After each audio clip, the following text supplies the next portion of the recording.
Hi friends, இன்றைக்கி நம்ம செல்சியில் நான் இன்ஸ்டன்ட் வத்த குழம்பு செஞ்சுருக்கேன். அது எப்படின்னா, நான் ஏற்கனவே நம்ம இன்ஸ்டன்ட் வத்த குழம்பு ப்ரீமிக்ஸ் பவுட்ரு நம்ம தயார் பண்ணியிருக்கோம். அது எப்படின்னு அதோட ஃபுல் வீடியோ நம்ம சேனலில் ஏற்கனவே போட்டிருக்கேன்.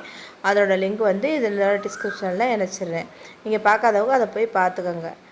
அந்த அந்த இன்ஸ்டன்ட் வத்த குழம்பு ப்ரீமிக்ஸ் பவுடரை வச்சு தான் இன்றைக்கி நம்ம வத்த குழம்பு செஞ்சுருக்கோம்.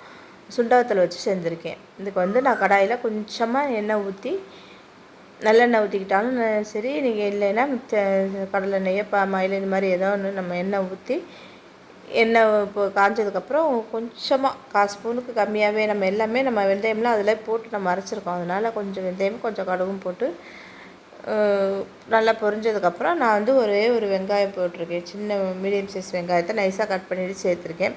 அதோட 5-6 பூண்டு பற்களை சேர்த்துக்கிட்டு நம்ம நல்லா வதக்கி விட்டுறணும்.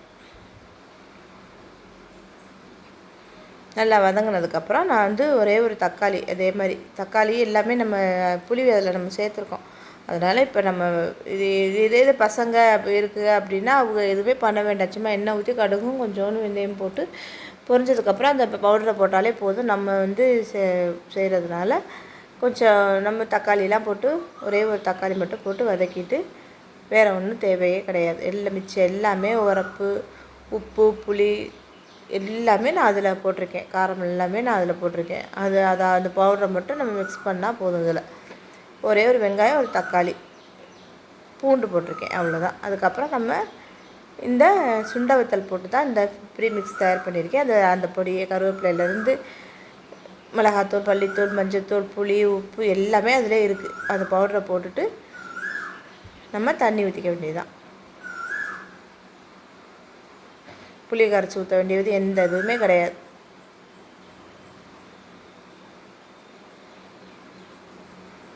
அதிலே தான் அந்த பொடி கொஞ்சம் கடலைப்பருப்பு இதெல்லாம் நம்ம நைஸாக அரைச்ச பொடி தான்.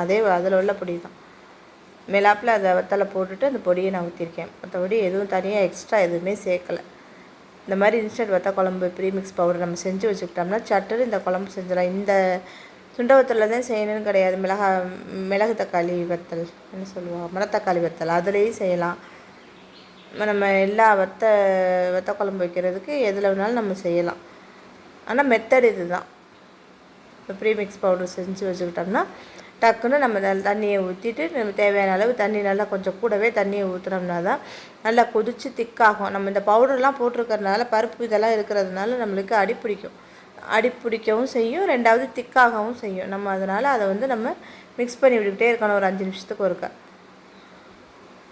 நல்லா மிக்ஸ் பண்ணிவிட்டு நல்லா நல்லாவே கொதிக்க வைக்கணும். ஒரு 10லேருந்து 15 நிமிஷம் நல்லா கொதிக்க வச்சுட்டு நம்ம இறக்க வேண்டியது தான். தேவைப்பட்டுச்சுன்னா நம்ம கொஞ்சமாக வெல்லம் போட்டுக்கலாம்.